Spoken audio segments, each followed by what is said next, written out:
अगला टॉपिक है हमारा इस चैप्टर के अंदर industrial society and social change. पिछले वाले क्लास में हम लोगों ने ये पढ़ा कि पूरे यूरोप में 3 विचार रखने वाले लोग थे हमारे, रेडिकल्स, लिबरल और कंजर्वेटिव्स। ठीक है, अब हम लोगों का टॉपिक ये है कि आखिर पूरे यूरोप में इंडस्ट्री किस तरीके से लग रहे थे और किस तरीके से वहाँ का सोशल चेंज हो रहा था, मतलब कि सोसाइटी किस तरीके से बदल रहा था। देखते हैं उसके बारे में क्या लिखा हुआ है।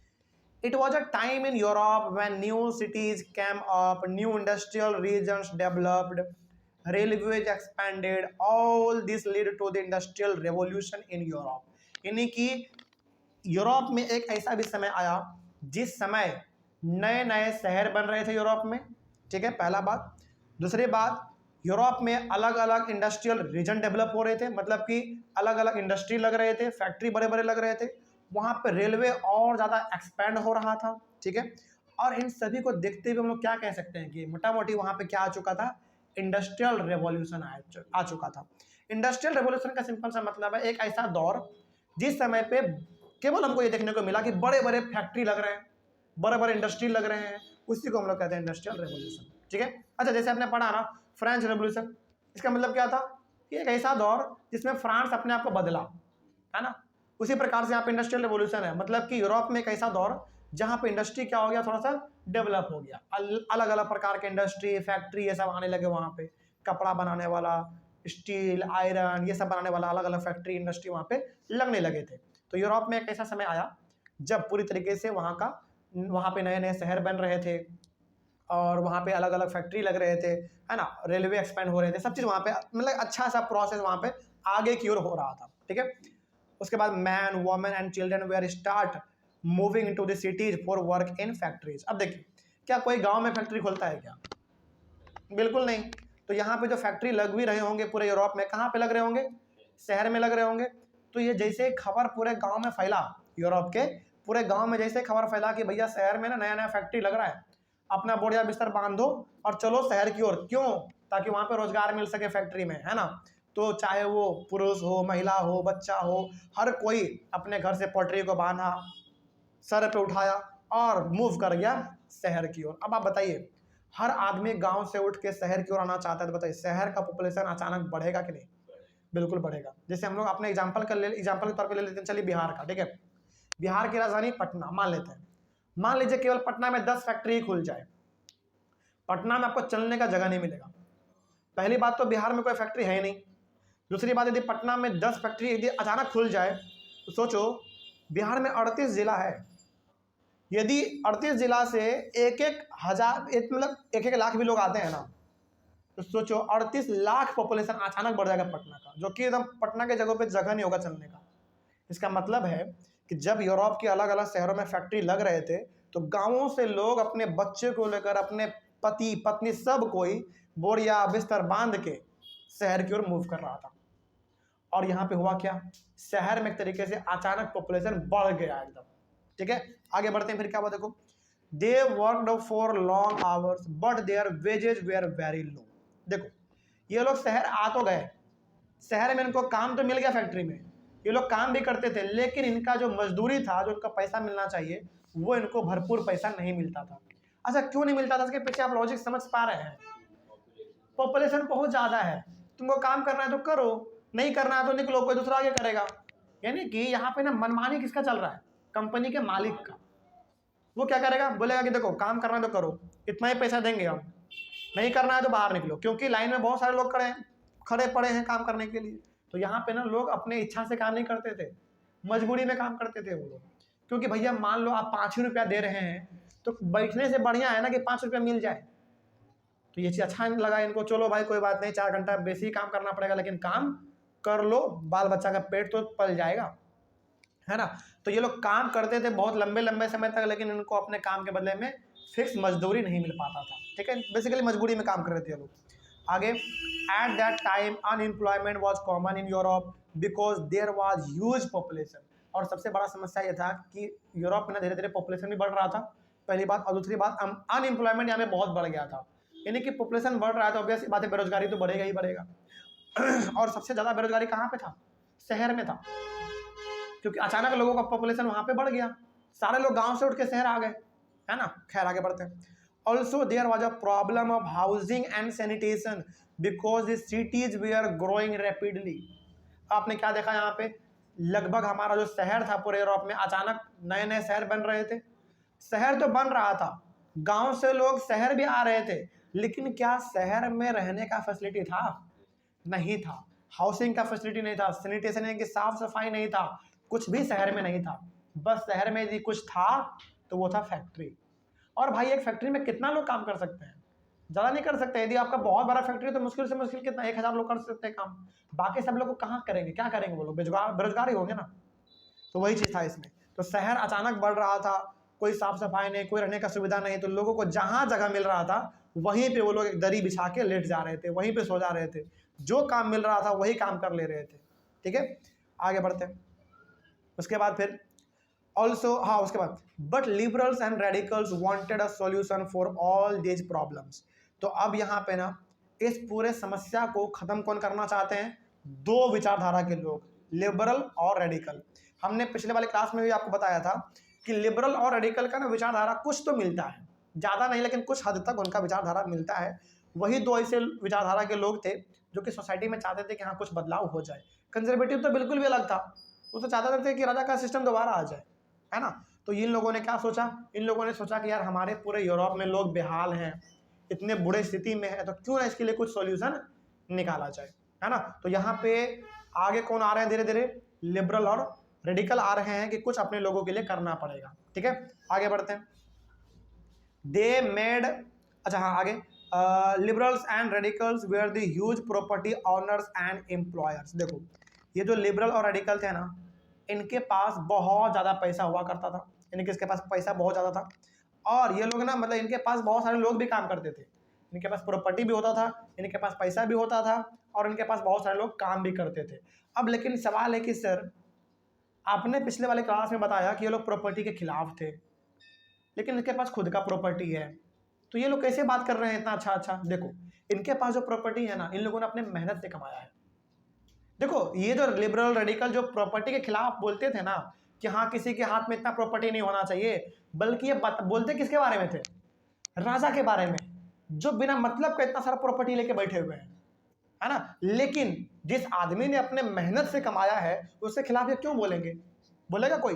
नहीं बोलेगा। लेकिन ये जो लिबरल थे, रेडिकल थे, इनके पास बहुत सारा प्रॉपर्टी था, लेकिन इन्होंने अपने प्रॉपर्टी को गलत तरीके से नहीं कमाया था, बल्कि इन्होंने अपने प्रॉपर्टी को मेहनत से कमाया था। तो ये लिबरल और रेडिकल ऐसे लोग थे जिनके पास अपना खुद का पैसा बहुत ज़्यादा हुआ करता था, लेकिन गलत पैसा नहीं, सही पैसा। ठीक है, आगे बढ़ते हैं। They made their wealth through trade, वही बात हमने जो कहा, यानी कि इन्होंने जो अपना पैसा बनाया था, जो पैसा कमाया था, वो गलत तरीके से नहीं बल्कि ट्रेड करके कमाया था, यानी कि व्यापारी करके, कुछ खरीद के बेच के, यानी कि मेहनत से बेसिकली इन्होंने अपना पैसा बनाया था। आगे, liberals and radicals encourage people should be educated. Liberals और रेडिकल्स लोगों को ये समझा रहे हैं कि क्या लोगों को क्या करना चाहिए? पहले अपने आप को एजुकेट करना चाहिए। देखो इन लोगों का ना कहना भी सही है। देखो यदि मान लीजिए कि आपके शहर में ना फैक्ट्री लग भी जाता है, तो क्या सारे लोगों को रोजगार मिल पाएगा? बिल्कुल भी नहीं। लेकिन यदि लोग पढ़े लिखे होंगे तो उन लोग अपना रोजगार खुद क्रिएट कर लेगा। जैसे यदि पढ़ा लिखा आदमी है, जैसे हम लोग आज के बारे में बात करें, पढ़ा लिखा आदमी है, मान लीजिए आप सॉफ्टवेयर इंजीनियर है, आपको क्या जरूरत है किसी के पास जाके नौकरी करने का? आप खुद ऐप बनाओ, वेबसाइट बनाओ, मार्केट में उसको लॉन्च करो, प्ले स्टोर पे बेचो, आप रातों रात करोड़पति बन जाओगे। मतलब कि आप पढ़े लिखे हो तभी तो ऐसा कर पाओगे ना। वही ये कह रहा था कि देखो जब तक तुम लोग अपने आप को एजुकेट नहीं करोगे ना, तब तक तुमको रोजगार के लिए भटकना ही पड़ेगा। यानी कि ये लोग चाहते हैं कि लोग पहले क्या करें? पढ़े लिखे, अपने आप को एजुकेट करें, अपने आप को काबिल बनाए। तो इनका विचारधारा थोड़ा सा अच्छा है, हमको अच्छा भी लग रहा है। आगे, liberals and radicals opposed privileges of aristocracy which they had by birth। अब लिबरल्स और रेडिकल्स जो है ना पूरी तरीके से उसके खिलाफ थे। मतलब कि जो राजा, जैसे राजा है, राजा का बेटा ही राजा बनेगा। राजा के बेटा ने क्या मेहनत किया कि उनको राजा बना दिया, और उन्होंने क्या मेहनत किया कि सारा प्रॉपर्टी उनके हाथ में चला गया। कोई प्रॉपर्टी है? मतलब कोई काबिलियत है उनमें? कोई काबिलियत नहीं है। तो रेडिकल्स और लिबरल्स ये चाहते थे कि जो एरिस्टोक्रेसी है, यानी कि जो बड़े बड़े नवाबजादे लोग हैं, उनके पास जो प्रॉपर्टी है ना, उनके प्रॉपर्टी को पहली बात तो लोगों के बीच में बांट देना चाहिए। दूसरी बात, उनको जो बाय बर्थ पूरा प्रिविलेज मिलता है, पूरा छूट मिलता है, आज़ादी मिलता है, वो नहीं मिलना चाहिए। मतलब कि यदि एक राजा का बेटा है तो उनको भी सारा प्रॉपर्टी बाय बर्थ नहीं मिलना चाहिए। उनको यदि प्रॉपर्टी मिलेगा तो अपनी मेहनत से कमाए, है ना, इस तरीके से। कोई दिक्कत इसमें? बात समझ में आ रही है? चलिए, तो ये लोग चाहते थे कि राजा का बेटा राजा बन रहा है, अच्छी बात है, कोई दिक्कत नहीं है, लेकिन कम से कम उसको प्रॉपर्टी तो मत दो भाई। उन्होंने क्या मेहनत किया जो उनको प्रॉपर्टी आपने दे दिया, है ना। तो वो लोग चाहते थे कि बेसिकली जो भी हो, चाहे राजा हो, महाराजा हो, चाहे एक छोटा सा आम आदमी क्यों ना हो, उनके ऊपर किसी प्रकार का जन्म से अधिकार, मतलब किसी प्रकार का बाय बर्थ आपको कोई अधिकार नहीं मिलेगा। आप कमाओ, अपने आप को काबिल बनाओ, कमाओ, कोई दिक्कत नहीं है ना। आगे बढ़ते हैं फिर। उसके बाद है they believed in individual effort, labour and enterprise. ये क्या चाहता था? ये चाहता था कि जिस तरीके से राजा के बेटे को राजा बना दिया जाता है, सारे प्रॉपर्टी का मालिक बना दिया जाता है, ये नहीं होना चाहिए। ये किस में बिलीव करते थे? लिबरल रेडिकल ये इंडिविजुअल एफर्ट पे बिलीव करते थे, यानी कि खुद ताकत लगाओ, खुद कमाओ, खुद प्रॉपर्टी बनाओ, ये चाहते थे। दूसरा बात लेबर, यानी कि खुद कमाओ, खुद अपना एंटरप्राइज सेट करो। मतलब कि बेसिकली ये चाहते थे कि राजा के पास जो प्रॉपर्टी है ना, वो प्रॉपर्टी उनके हाथ से लिया जाए और लोगों के हाथ में बांटा जाए। इससे क्या होगा? इससे क्या होगा कि राजा के बेटा राजा बनेगा भी, उसको सारा प्रॉपर्टी नहीं मिल पाएगा। कोई दिक्कत इसमें? और ये लोग चाहते थे कि आदमी ना अपने दम पे बड़ा आदमी बने, अपने दम पे काबिल बने, ये चाहते थे लोग, जो कि अच्छा सोच है। ठीक है, आगे they believed that if the freedom of individual was insured, if the poor could labor and those with capital could operate with restraint, societies would develop। Liberal और रेडिकल ये भी चाहते थे ना कि यदि आदमी के पास आज़ादी आ जाए, आदमी के पास आज़ादी आ जाए, इसका मतलब यहाँ पे है कि आदमी जो करना चाहता है वो कर सके। अच्छा, क्या पहले लोग जो करना चाहते थे वो कर पाते थे? नहीं। यदि पता चल गया ना राजा को, वो फांसी का सजा सुना दे देता था। तो यहाँ पे ये चाहता है कि यदि आदमी के पास खुद का आज़ादी आ जाए, गरीब लोगों को भी काम मिल जाए, और जिनके पास धन संपत्ति बहुत ज़्यादा है यदि वो भी लोगों के साथ अच्छा व्यवहार करे, तो ऑब्वियस ही बात है हमारा सोसाइटी क्या हो जाएगा? डेवलप हो जाएगा। लेकिन क्या इसे लोग कर रहे थे? नहीं, ऐसा तो हो नहीं रहा था, है ना। खैर आगे बढ़ते हैं। Many man and women who wanted changes in the society started following liberal and radical groups and parties. देखो, अच्छा एक बात बताओ, आप खुद बताइए, क्या रेडिकल का और लिबरल का आपको आइडियोलॉजी अच्छा लग रहा है या बुरा लग रहा है? अच्छा है। जब हम लोग को अच्छा लग सकता है, तो क्या उस समय पर जो यूरोप के लोग होंगे, क्या उनको अच्छा नहीं लगा होगा? बिल्कुल लगा होगा।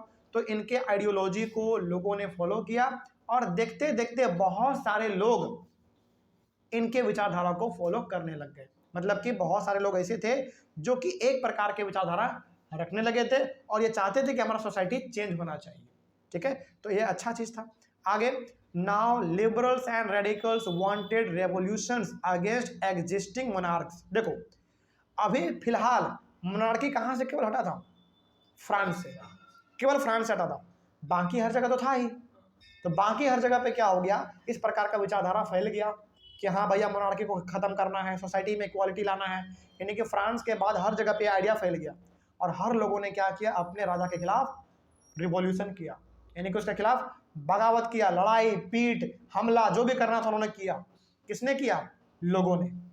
क्योंकि उनको मालूम चल चुका था कि जब फ्रांस इतना डेवलप हो सकता है तो हम डेवलप क्यों नहीं हो सकते।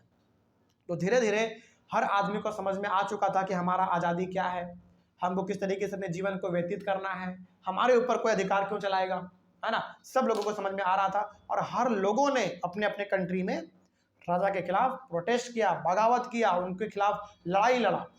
ठीक है, कुछ हद तक लोग सफल हुए, कुछ हद तक लोग सफल नहीं भी हुए। ठीक है, आगे in France, Italy, Germany and Russia, they became revolutionaries and worked to overthrow existing monarchs। यानी कि फ्रांस में तो खैर हो ही चुका था, इटली में, जर्मनी में, रसिया में, हर जगह पर लोगों ने अपने राजा के खिलाफ प्रोटेस्ट किया, हमला किया, और कुछ हद तक वो लोग सफल भी हुए। अपने यहाँ पे उन्होंने डेमोक्रेसी लाया भी, लेकिन कुछ हद तक वो लोग असफल भी रहे, जो कि बाद में फिर जाकर उन्होंने डेमोक्रेसी को हासिल किया। ठीक है, आगे यानी कि लड़ाई तो हर जगह पे हुआ, पूरे यूरोप में फैल चुका था। ठीक है, आगे they wanted to create a nation where all citizens would have equal rights. अच्छा, ये सब जो हो रहा था बेसिकली क्यों हो रहा था?